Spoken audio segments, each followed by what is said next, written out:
Hello friends, good morning, નમસ્કાર. આજે આપણે નવું ચેપ્ટર ચાલુ કરવાના છીએ, પર્યાવરણીય રસાયણ વિજ્ઞાન, એન્વાયરમેન્ટલ કેમિસ્ટ્રી. હવે આ ચેપ્ટર વિશે તમે અગાઉ સેકન્ડરીની અંદર ધોરણ 9 અને 10માં આ ચેપ્ટરનો ઘણા બધા પોઈન્ટ્સ, ઘણા બધા મુદ્દાઓ આવી ગયેલા છે. આ ઉપરાંત આપણે વ્યવસ્થિત રીતે ફરીવાર મુદ્દાસર આ ચેપ્ટરનો અભ્યાસ કરવાનો છે, બરાબર.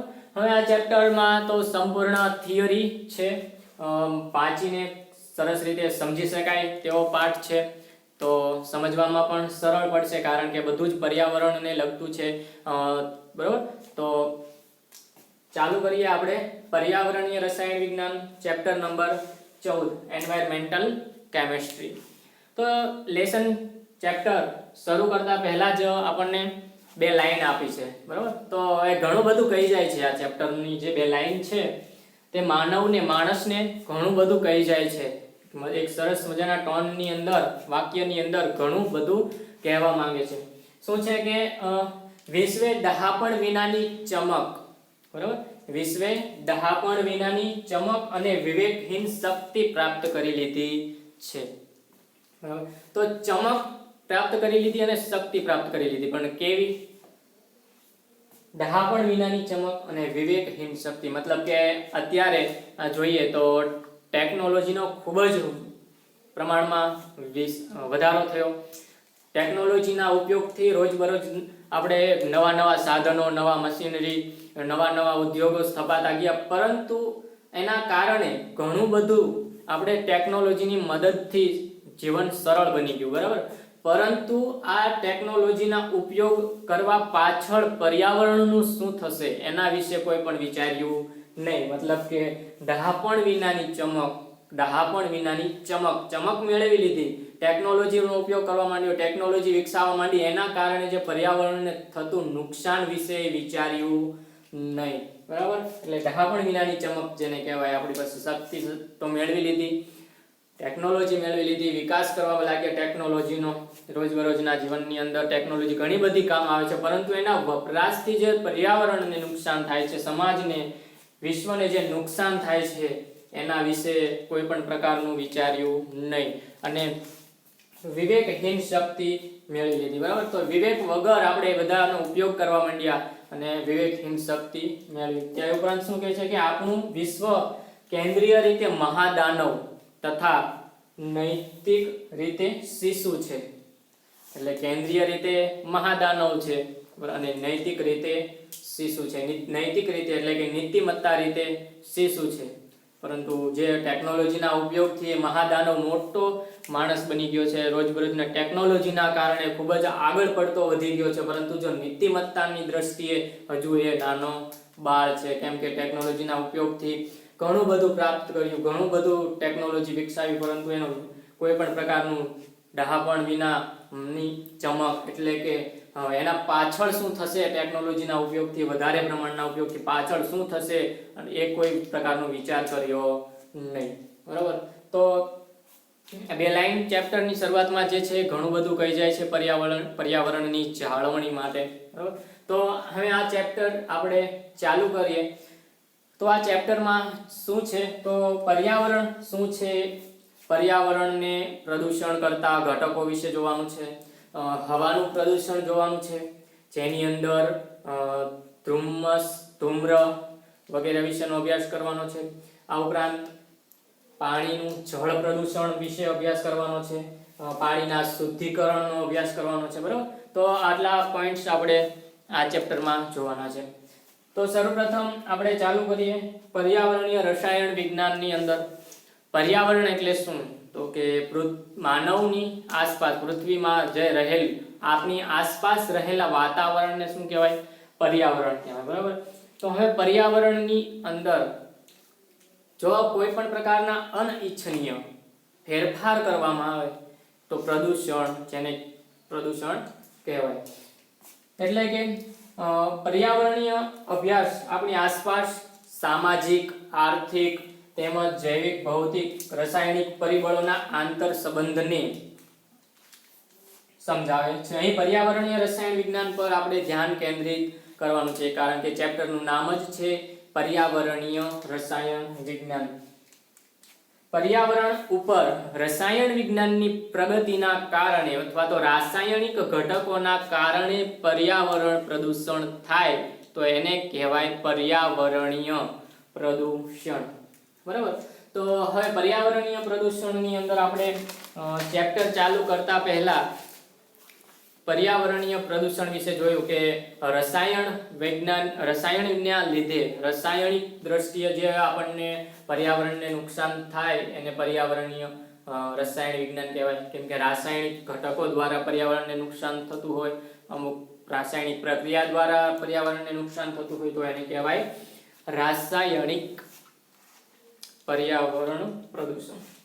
હવે પ્રદૂષણ એટલે કે પર્યાવરણમાં માનવ દ્વારા કરવામાં આવતી સળીના કારણે પ્રદૂષણ થાય. બરાબર. માનવ દ્વારા કરવામાં આવતી અનેકવિધ એવી પ્રવૃત્તિઓ હોય કે જેને લીધે પર્યાવરણ પ્રદૂષણ થતું હોય છે, પર્યાવરણ પ્રદૂષિત થતું હોય છે. જે માનવ દ્વારા કરવામાં આવતા અનિચ્છનીય ફેરફારોના કારણે પ્રદૂષણનું પ્રમાણ વધતું જાય છે. બરાબર. અનિચ્છનીય ફેરફારો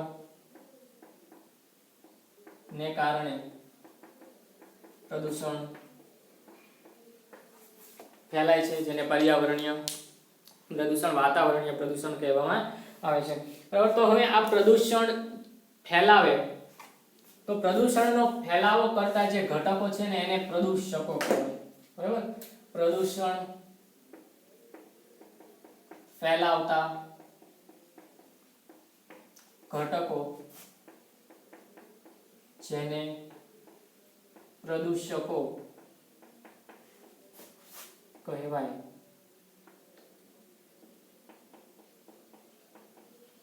બરાબર.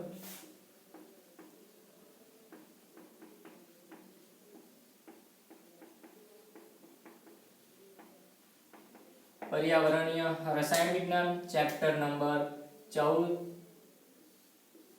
પ્રદૂષણ ફેલાવતા ઘટકોને કે જે પર્યાવરણની અંદર જે ઘટકો એવા હોય કે જે ઘટકો પ્રદૂષણનો ફેલાવો કરે તો એવા ઘટકોને શું કહેવાય? પ્રદૂષકો. બરાબર. એટલે પ્રદૂષણનો ફેલાવો કરતા ઘટકોને પ્રદૂષકો કહેવાય, જે ઘન પણ હોઈ શકે, પ્રવાહી પણ હોઈ શકે અને વાયુ પણ હોઈ શકે. બરાબર. જે ઘન પ્રવાહી અથવા તો વાયુ, ઘન પ્રવાહી વાયુ પણ હોઈ શકે, આ ઉપરાંત માનવ સર્જિત ઘટકો પણ હોઈ શકે. બરાબર. હવે ઉપરાંત માનવ સર્જિત પણ હોઈ શકે, માનવ સર્જિત ઘટકો હોઈ શકે, રાસાયણિક ઘટકો પણ હોઈ શકે.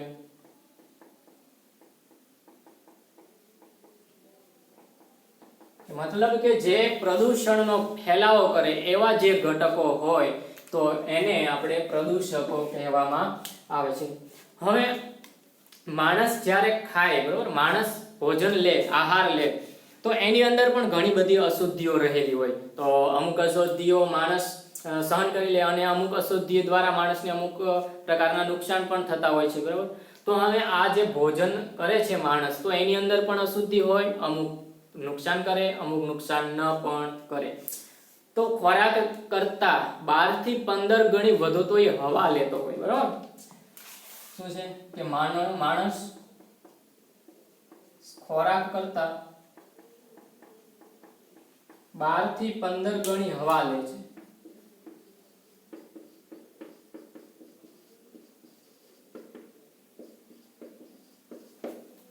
આપણે ભોજન આહાર લઈએ એના કરતા 10 થી 12 ગણી વધારે હવા લઈએ છીએ. કેમ કે શ્વાસોશ્વાસની પ્રક્રિયા તો કન્ટિન્યુ સતત નિરંતર ચાલુ જ રહેવાની, એટલે 10 થી 12 ગણી હવા આપણે ભોજન કરતા લઈએ છીએ. માની લો કે આપણે ભોજનમાં પણ અશુદ્ધિ હોય તો એના કરતા તો 12 થી 15 ગણી તો વધુ આપણે હવા લઈએ છીએ. તો એની અંદર કેટલી બધી અશુદ્ધિ હશે? તો હવાની અંદર ખૂબ જ પ્રકારની અશુદ્ધિ રહેલી હોય છે. બરાબર. એટલે કે વાતાવરણને જો નુકસાન કરતું હોય તો સૌથી વધુ પ્રદૂષણ ફેલાવતું હોય તો એ છે હવા. બરાબર. હવા સૌથી વધુ પ્રદૂષણ ફેલાવે છે. કેમ કે જેટલા રોગો થતા હોય તો એ બધા જ રોગોનું મૂળ ખોરાક કરતા પણ વધુ હોય ને તો એ હવા. બરાબર, તમામ પ્રકારના રોગ થવા પાછળનું મુખ્ય કારણ ખોરાક કરતા પણ વધુ હવાનું કારણ છે. હવાના કારણે વધારે પ્રદૂષણ ફેલાય છે. જેમ કે અત્યારે કોરોના ચાલે છે તો બરાબર, એ પણ હવાના પ્રદૂષણના કારણે જ થાય છે. બરાબર, શ્વાસોશ્વાસની ક્રિયા દ્વારા કોરોના ફેલાય છે, હવા દ્વારા, એના દ્વારા હવાના કારણે જ થાય છે. બરાબર, તો હવે આવા જે પ્રદૂષણો છે એ બે પ્રકારના હોય છે, વિઘટનીય પ્રદૂષકો અને અવિઘટનીય પ્રદૂષકો. બરાબર, એટલે હવા પ્રદૂષણ કેવું છે? નંબર 1 ઉપર છે. બરાબર, પ્રદૂષણો જળ પ્રદૂષણ, હવા પ્રદૂષણ છે. એમાં હવા પ્રદૂષણ છે 1 નંબર ઉપર છે. મતલબ કે હવાના પ્રદૂષણથી જ માણસને, સૃષ્ટિને સૌથી વધુ જો નુકસાન થતું હોય તો માત્ર ને માત્ર હવાના પ્રદૂષણને કારણે જ થાય છે. અને મોટા ભાગના રોગોનો ફેલાવો પણ હવા પ્રદૂષણને કારણે થાય છે. કારણ કે માણસ સતત ને સતત શ્વાસોશ્વાસની ક્રિયા કરતો હોય એના કારણે હવા પ્રદૂષણ ખૂબ જ હાનિકારક છે. હવે પ્રદૂષકો છે એ બે પ્રકારના છે. ચલો, પ્રદૂષકો કોને કહેવાય? તો જે પ્રદૂષણ ફેલાવે એને કહેવાય પ્રદૂષકો. બે પ્રકારના છે, સરળતાથી વિઘટન પામે સરળતાથી વિઘટન પામે તેવા, અને બીજા કે જે સરળતાથી વિઘટન ન પામે, સરળતાથી વિઘટન પામે નહીં. બરાબર, તો સરળતાથી વિઘટન પામે એવા કેવા હોય? તો કે જૈવિક કચરો જે છે, શાકભાજી, ફળ, ફૂલ, પાંદડા. બરાબર, શાકભાજી, આ ઉપરાંત ફળ, ફૂલ અને જૈવિક કચરો.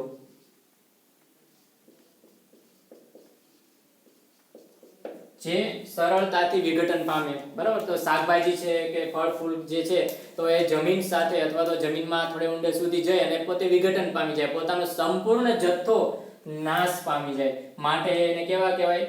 વિઘટનીય અથવા તો સરળતાથી વિઘટન પામે તેવા પ્રદૂષકો. હવે સરળતાથી વિઘટન ન પામે તેવા, સરળતાથી વિઘટન ન પામે તેવા પ્રદૂષકો એટલે કે અવિઘટનીય પ્રદૂષકો, અથવા તો સરળતાથી વિઘટન ન પામે તેવા પ્રદૂષકો અથવા તો અવિઘટનીય પ્રદૂષકો. બરાબર, કે જેનું વિઘટન થાય નહીં અથવા તો વિઘટન થતા ખૂબ જ હજારો લાખો વર્ષો લાગી જાય તો એને કહેવાય અવિઘટનીય પ્રદૂષકો. જેવા કે DDT છે, ડાયક્લોરો ડાયફિનાઇલ ટ્રાઇક્લોરો ઇથેન, જેને કહેવાય ડાયફિનાઇલ ટ્રાઇક્લોરો ઇથેન. ઓકે, ત્યારબાદ PVC, પોલિમર, પ્લાસ્ટિક. બરાબર, પોલિમરમાં બધું આવી જાય, પ્લાસ્ટિક છે, પોલિમર્સ પદાર્થો છે એ બધા આ ઉપરાંત ભારે ધાતુઓ, આ ઉપરાંત રસાયણો, રેડિયો સક્રિય પદાર્થો,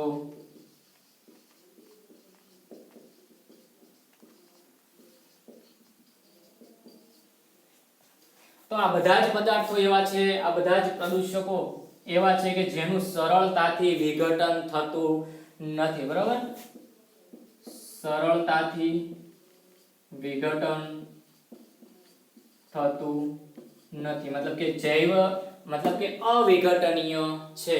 એને જમીનમાં જો દાટવામાં આવે, બરાબર, તો પણ આપણે 10 વર્ષ પછી કે 50 વર્ષ પછી જો આ પદાર્થોને જમીનમાંથી કાઢીએ ને તો પણ એ પદાર્થ એવા ને એવા જ હોય, મતલબ કે એનું વિઘટન થાય નહીં. માટે જ કહેવાય અવિઘટનીય પ્રદૂષકો. તો એની અંદર શું હોય? DDT, PVC, પોલિમર, ભારે ધાતુઓ, રસાયણો, અને રેડિયો સક્રિય પદાર્થો જે છે એ બધા જ અવિઘટનીય છે, મતલબ કે એકવાર સર્જન થઈ ગયા પછી એ પદાર્થ નાશ કરવો, એ પદાર્થને નાબૂદ કરવો એ ખૂબ જ મુશ્કેલ છે. જેમ કે પ્લાસ્ટિકના જબલાઓ છે એના ઉપર પ્રતિબંધ મૂકવામાં આવ્યો છે, એનું કારણ કે તે અવિઘટનીય છે, બરાબર. પ્લાસ્ટિકની તમામ વસ્તુઓ, લોખંડ, ભારે ધાતુઓ જે છે, રેડિયો સક્રિય ધાતુ છે, અમુક પીવીસી ના પાઇપ જે આવે તો એ બધા જ અવિઘટનીય છે, મતલબ કે સરળતાથી એનું વિઘટન નાશ કરવો એનો સરળ છે નહીં. ચલો આટલું ક્લિયર. હવે આપણે નેક્સ્ટ જોઈશું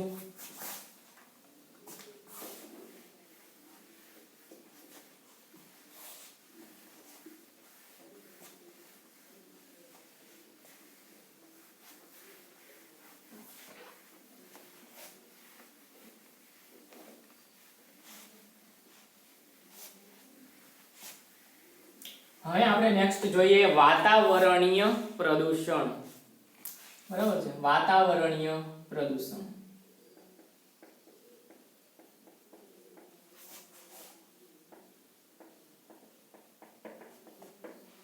બરાબર.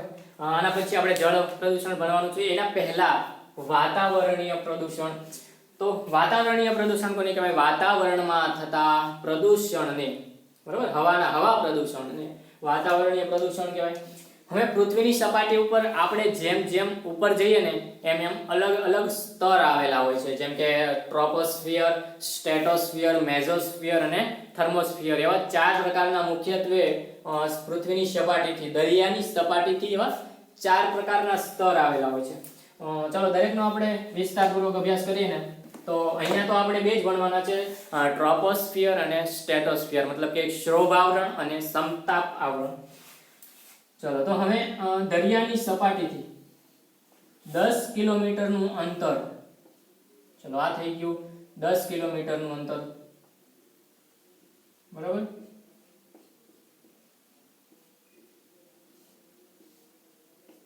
પૃથ્વીની સપાટી, દરિયાની સપાટીથી 10 કિલોમીટર અંતર સુધી જે આવરણ હોય એને કહેવાય ક્ષોભ આવરણ.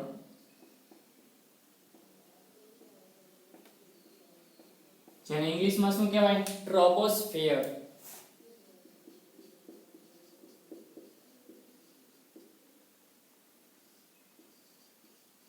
બરાબર. દરિયાની સપાટીથી 10 કિલોમીટરની ઊંચાઈ સુધીનું જે આવરણ છે એને કહેવાય ટ્રોપોસ્ફિયર, ક્ષોભ આવરણ. બરાબર. હવે આ જે 10 કિલોમીટર થી ઉપર જઈએ ને ક્યાં સુધી? 50 કિલોમીટર સુધી.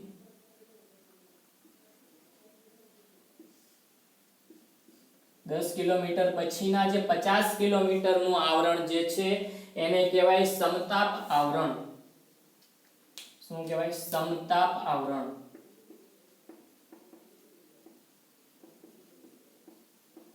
સમતાપ આવરણ અથવા તો સ્ટ્રેટોસ્ફિયર, અંગ્રેજીમાં સ્ટ્રેટોસ્ફિયર.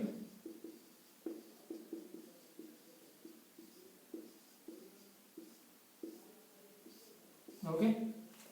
અને આના ઉપર 50 થી 80, જે ભણવામાં આપણે નથી પણ છતાં જાણકારી માટે, બરાબર, 50 થી 80 કિલોમીટરના અંતરે 50 પછીના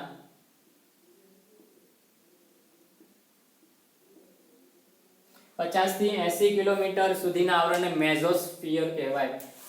મેઝોસ્ફિયર. આ ઉપરાંત 50 થી ઊંચા તાપમાને, બરાબર, 90 થી ઊંચા જે છે એને કહેવાય થર્મોસ્ફિયર. બરાબર. તો આવી રીતે 4 આવરણ રહેલા છે પૃથ્વીની સપાટીથી. આ છે પૃથ્વીની દરિયાઈ સપાટી, બરાબર. તો દરિયાઈ સપાટીથી 10 કિલોમીટર ઊંચા જે વાતાવરણ છે એને કહેવાય ક્ષોભ આવરણ, મતલબ કે ટ્રોપોસ્ફિયર. પછી ત્યાર પછીના 10 થી 50 કિલોમીટર સુધીનું જે આવરણ છે, બરાબર, 10 થી 50, એને કહેવાય સમતાપ આવરણ, સ્ટ્રેટોસ્ફિયર. ત્યાર પછી 50 થી 80 કિલોમીટરનું ઉપરનું જે આવરણ છે એને કહેવાય મેઝોસ્ફિયર, એટલે કે મધ્ય આવરણ ગુજરાતીમાં. ત્યારબાદ 90 કિલોમીટરથી ઉપરનું જે વાતાવરણ છે, આવરણ જે છે, એને કહેવાય થર્મોસ્ફિયર. ગુજરાતીમાં ઉષ્ણ તાપમાન વાળું આવરણ. ઉષ્ણ તાપમાન વાળું આવરણ. બરાબર. તો આવી રીતે પૃથ્વીની સપાટીથી જેમ દરિયાઈ સપાટીથી ઉપર જેમ જેમ જઈએ એમ જે બધા આવરણ હોય એમાં ટ્રોપોસ્ફિયર હોય, બીજા નંબર પર સ્ટ્રેટોસ્ફિયર, મેસોસ્ફિયર અને થર્મોસ્ફિયર, એવી રીતે વાતાવરણના સ્તર આવેલા છે. બરાબર. એટલે પૃથ્વીની સપાટીથી 10 કિલોમીટર ઉપર જાઓ ત્યાં સુધીના આવરણને ક્ષોભ આવરણ કહેવાય, ટ્રોપોસ્ફિયર કહેવાય. યા 10 કિલોમીટર પછીના 50 કિલોમીટર સુધી જાઓ તો એને કહેવાય સમતાપ આવરણ. અને એ 50 થી 80 ઉપર મેસોસ્ફિયર અને 90 ઉપરનું વાતાવરણ છે એને કહેવાય થર્મોસ્ફિયર. ઓકે. તો હવે આપણે અહીંયા ભણવાના છે બે જ આવરણ, ક્ષોભ આવરણ અને સમતાપ આવરણ. જે કાંઈ વાતાવરણ પ્રદૂષિત છે, પ્રદૂષણ, વાતાવરણીય પ્રદૂષણ છે, એ માત્ર બે જ આવરણમાં રહેલા હોય છે. પ્રદૂષણ મુખ્યત્વે બે જ આવરણમાં છે. એની અંદર ક્ષોભ આવરણ જે છે એમાં જ મુખ્યત્વે તમામ પ્રકારના પ્રદૂષણ હોય છે. ચલો તો શું હોય? ક્ષોભ આવરણની અંદર સૌપ્રથમ જીવસૃષ્ટિ, તમામ પ્રકારની જીવસૃષ્ટિ, જંગલો, વનસ્પતિ, પ્રાણી, પશુ, પક્ષી, તમામ પ્રકારની જીવસૃષ્ટિ નો સમાવેશ થાય. એમાં ક્ષોભ આવરણની અંદર. બરાબર. આ ક્ષોભ આવરણનું છે. બરાબર. તમામ પ્રકારની જીવસૃષ્ટિનો સમાવેશ ક્ષોભ આવરણમાં થાય. બરાબર. આ ઉપરાંત વાયુમય અશુદ્ધિઓ આમાં રહેલી હોય. વાયુમય અશુદ્ધિઓ જે છે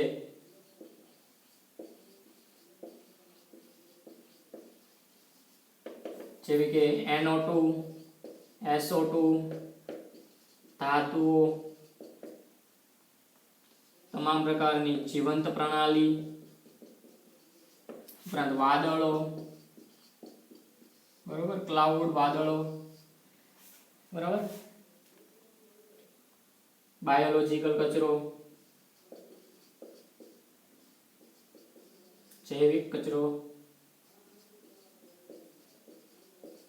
બરાબર. આ બધું જ કેમાં રહેલું હોય? ક્ષોભ આવરણમાં. મતલબ કે ટ્રોપોસ્ફિયરમાં તમામ પ્રકારનું સૌથી વધુ પ્રદૂષણ હોય તો એ જીવસૃષ્ટિનો સમાવેશ થાય ક્ષોભ આવરણમાં. વાયુમય અશુદ્ધિઓ NO2, SO2, ધાતુઓ, જીવંત પ્રણાલી, બાયોલોજીકલ કચરો છે, વાદળોનો પણ સમાવેશ કેમાં થાય છે? ક્ષોભ આવરણની અંદર. ત્યારબાદ આપણે જોઈશું સમતાપ આવરણ. તો સમતાપ આવરણની અંદર શું હોય? તો સમતાપ આવરણની અંદર વાયુ હોય,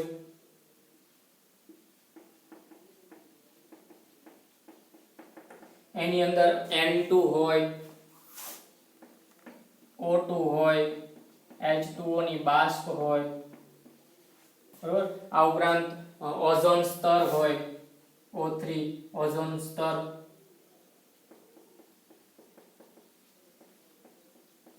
બરાબર. શું હોય? ઓઝોનનું સ્તર હોય. તો ઓઝોનનું સ્તર શું કામ કરે? તો સૂર્યમાંથી આવતા પારજાંબલી અલ્ટ્રાવાયોલેટ જે વિકિરણો છે એના સામે ઓઝોનનું સ્તર જે આપણને રક્ષણ આપે કેમ આવેલું હોય છે? સમતાપ આવરણ, મતલબ કે સ્ટ્રેટોસ્ફિયરની અંદર. બરાબર. પારજાંબલી કિરણો સામે જીવંત પ્રણાલીને O3 ઓઝોનનું લેયર આપણને રક્ષણ આપે છે. UV એટલે અલ્ટ્રાવાયોલેટ પારજાંબલી કિરણોથી તમામ સજીવોનું રક્ષણ કરે છે.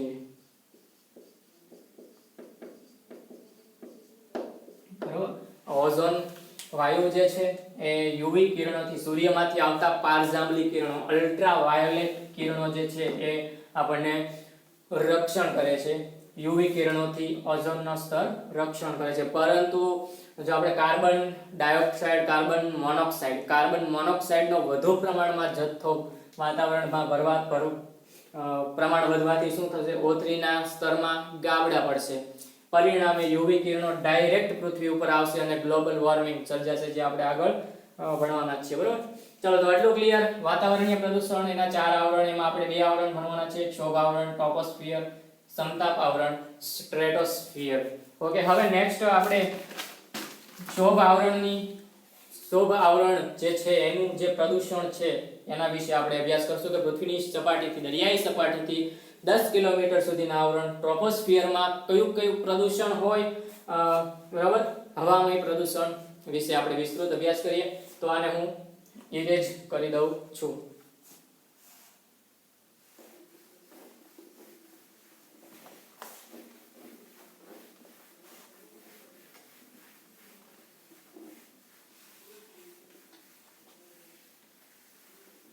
One minute.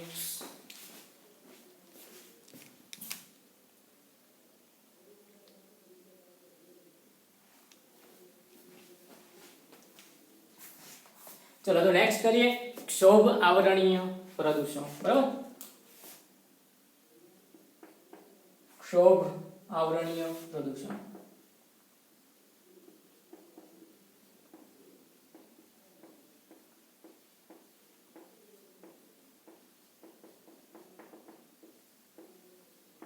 થિયોરિટિકલ પાર્ટ છે.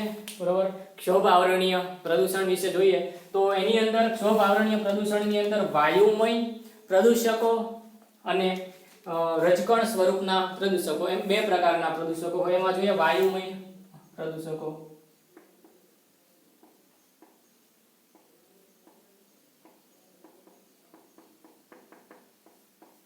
વાયુમય પ્રદૂષકો કેવને કહેવાય છે જેમાં સલ્ફર, નાઇટ્રોજન નો સમાવેશ થાય, કાર્બન નો સમાવેશ, કાર્બન, હાઇડ્રોકાર્બન, મિથેન છે, ગોબર ગેસ છે જેમાં શું હોય હાઇડ્રોકાર્બન એનો સમાવેશ થાય છે. આ ઉપરાંત સલ્ફાઇડ, સલ્ફર યુક્ત સંયોજનોનો સમાવેશ થાય છે.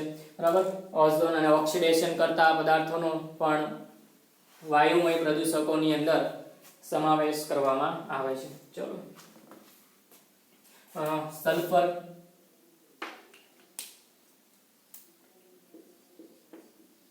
સલ્ફર, નાઇટ્રોજન, કાર્બન ઓક્સાઇડ, કાર્બનના ઓક્સાઇડ મતલબ એમાં કાર્બન ડાયોક્સાઇડ, મોનોક્સાઇડ બંને આવે. કાર્બનના ઓક્સાઇડ સંયોજનો, સલ્ફરમાં આવી ગયું સલ્ફાઇડ સંયોજનો, હાઇડ્રોકાર્બન સંયોજનો. હાઇડ્રોકાર્બન કોને કહેવાય જેમાં હાઇડ્રોજન પણ હોય અને કાર્બન પણ હોય જેમ કે મિથેન છે. બરોબર, એવી રીતે હાઇડ્રોકાર્બન સંયોજનો. અન્ય ઓક્સિડેશન કરતા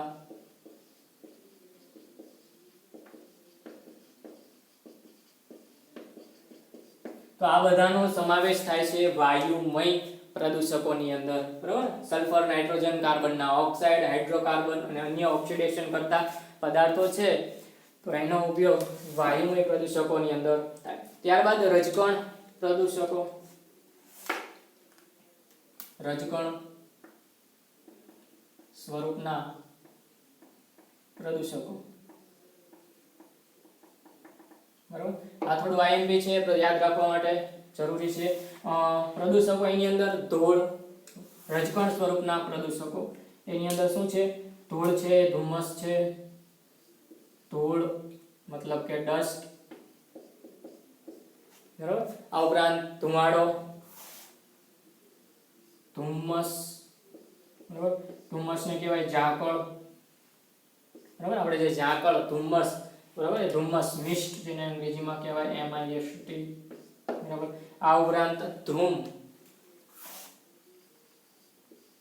જેને કહેવાય ફ્લૂમ.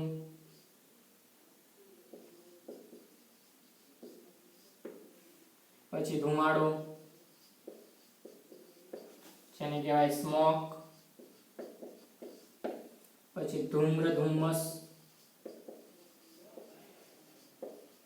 જેને કહેવાય સ્મોગ. બરાબર, તો આટલા પ્રદૂષકો છે જે રજકણ સ્વરૂપના પ્રદૂષકો છે. તો ધૂળ, ડસ્ટ જે આપણને ખબર જ છે કે ધૂળ, બરાબર, ધૂળના કારણે, ડસ્ટના કારણે જે પ્રદૂષણ ફેલાય તો એને ધૂળ, ડસ્ટ તરીકે ઓળખાય છે. આ ઉપરાંત ધુમ્મસ તો એને આપણે શું કહીશું? ઝાકળ. ઝાકળ સ્વરૂપના જેને કારણે, ઝાકળને કારણે જે પ્રદૂષણ ફેલાતું હોય તો એનો સમાવેશ ધુમ્મસ, મિસ્ટ જેને કહી શકાય. બરાબર, આ ઉપરાંત ધૂમ છે. શું કહેવાય એને ઇંગ્લિશમાં? ફ્યુમ. તો ધૂમ, ધૂમની અંદર કોનો સમાવેશ થાય? તો એની અંદર વેપર છે. વેપર મતલબ કે બાષ્પ. બરાબર, ધુમાડો, ફ્લૂમ, વેપર અને બાષ્પ તરીકે ઓળખાય છે, એને ધૂમ કહેવાય. દાખલા તરીકે આપણે જ્યારે પેટ્રોલ ભરાવતા હોય, બાઇકની અંદર પેટ્રોલ નાખતા હોય તો અંદરથી બાષ્પ ઉત્પન્ન થાય, ધૂમ ફ્લ્યુમ ઉત્પન્ન થાય, એને કારણે હવામાં પેટ્રોલની વાસ આવે, બરોબર, તો એને કહેવાય ધૂમ, બરોબર, અથવા તો ફૂલ્સ. હવે ધુમાડો, સ્મોક. ધુમાડો એટલે તો ખબર જ છે, સ્મોક જે ધુમાડાના કારણે પ્રદૂષણ ફેલાય, બરોબર, તો ધુમાડો એને કહેવાય. હવે ધૂમ્ર ધુમ્મસ એટલે શું, બરાબર, ધૂમ્ર ધુમ્મસ એટલે ધુમાડો અને ધુમ્મસ બંને ભેગા થઈ શું બનાવે, ધૂમ્ર ધુમ્મસ. ધુમાડો ધુમ્મસ મિસ્ટ અને ધુમાડો સ્મોક બંને ભેગું થાય ત્યારે બનાવે ધૂમ્ર ધુમ્મસ, બરાબર. હવે ધૂમ્ર ધુમ્મસનું ઉદાહરણ આપવું હોય તો ઇન્ડસ્ટ્રીયલ એરિયા જે હોય, કંપની, ઔદ્યોગિક વિસ્તાર, તો એની અંદર ઔદ્યોગિક વિસ્તારની અંદર સતત ને સતત શું નીકળતું હોય, ધુમાડો નીકળતા હોય, ચીમનીઓમાંથી, અલગ અલગ પ્રકારના ઇન્ડસ્ટ્રીયલમાંથી ધુમાડા નીકળતા જ હોય. તો એવા ધુમાડા જ્યારે ધુમ્મસમાં ભળે, બરાબર, સવારના ગાળામાં, સવારના સમયમાં ઝાકળ પડતી હોય, ધુમ્મસ થતું હોય, તો એની સાથે જ્યારે ઇન્ડસ્ટ્રીયલના ધુમાડા ભળે તો શું બને, ધૂમ્ર ધુમ્મસ. ચલો, ઓકે. તો હવે નેક્સ્ટ આપણે વાયુ સ્વરૂપના પ્રદૂષકોનો અભ્યાસ કરવાનો છે, એ જોઈશું આપણે નેક્સ્ટ લેક્ચરની અંદર, જેમાં સલ્ફરના oxide, nitrogen oxide, carbon dioxide, carbon monoxide વિશે જોવાના છે. ચલો, આટલું આજના ટોપિકમાં આઈએમપી છે, બરાબર. વાયુમય પ્રદૂષકોમાં કોનો સમાવેશ થાય, સલ્ફર, નાઇટ્રોજન, કાર્બનના ઓક્સાઇડ, હાઇડ્રોકાર્બન અને અન્ય ઓક્સિડેશન કરતા. આ ઉપરાંત રજકણ સ્વરૂપના પ્રદૂષકો, એમાં ધૂળ, ધુમ્મસ, ધૂમ, ધુમાડો અને ધૂમ્ર ધુમ્મસ. તો ધૂમ્ર ધુમ્મસ મતલબ કે ધુમાડો અને ધુમ્મસનું મિશ્રણ, જેને કહેવાય ધૂમ્ર ધુમ્મસ, કે જ્યારે ધુમ્મસ હોય અને એની અંદર જ્યારે ધુમાડો મિક્સ થાય તો બને ધૂમ્ર ધુમ્મસ. ઓકે, ચલો, તો આજના લેક્ચરમાં આટલું જ.